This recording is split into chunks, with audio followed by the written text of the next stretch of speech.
The habits of effective problem solving.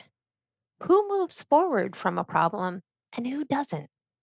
This was Edelstein and his colleagues examining who were the most effective problem solvers and what did they do differently. So, very few problems or failures fall into the quote, blameworthy category. Deviance, inattention. If someone or something could be blamed, it might make the problem easy to fix. It's your fault, you fix it. Most of the time, though, it's way more complicated. There's an incomplete process, or the process is failing in certain instances. These are pretty common. There's a lack of ability. The task is complicated, or there's uncertainty that's causing actions with undesired outcomes. Those are also pretty common. And they have different fixes than if it's inattention or deviance.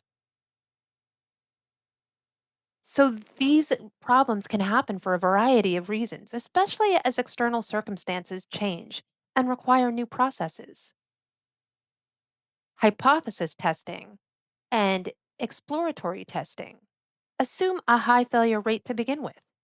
They're exploring unknowns and anticipating growth and change.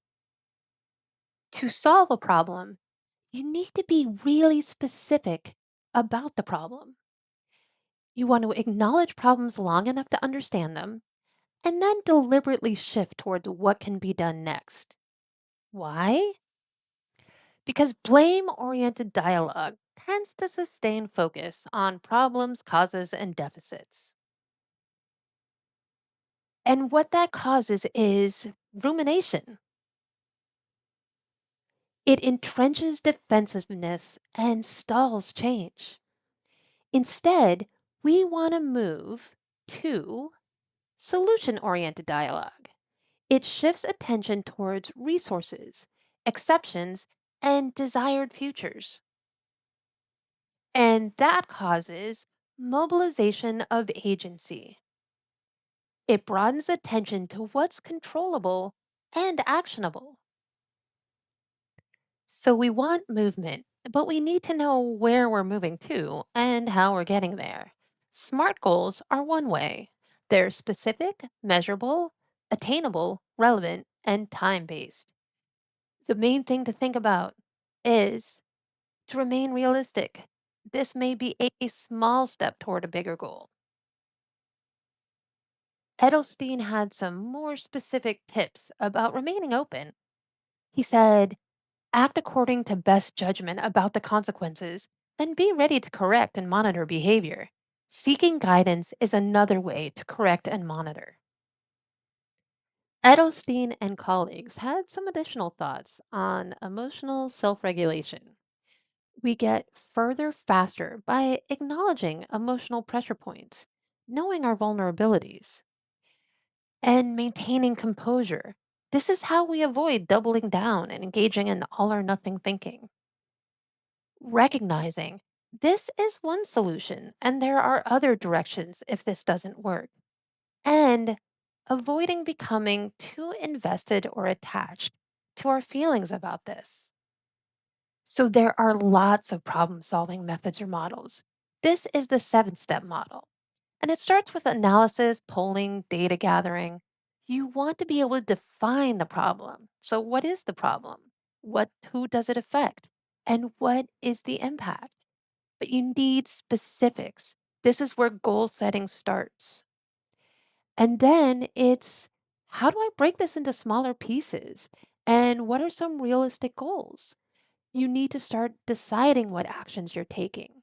Remember, we're not staying stuck on defining, we're moving right into the action plan.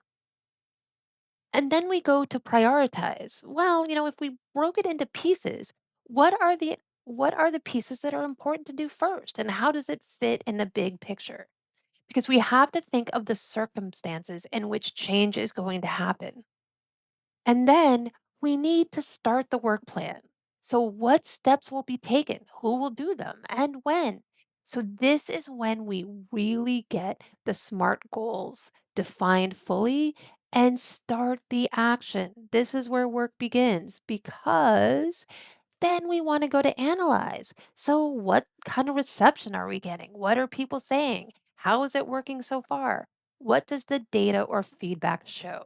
Because now that we're taking an action, we're going to start seeing how this lands and what are the consequences. And then we go to implement.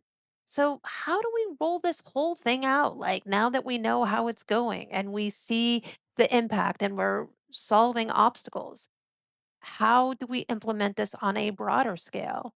And then there's evaluate. Did this solve the problem? And or what did we learn? This is the 7-step method and it can keep you moving through the entire process so you don't stay stuck.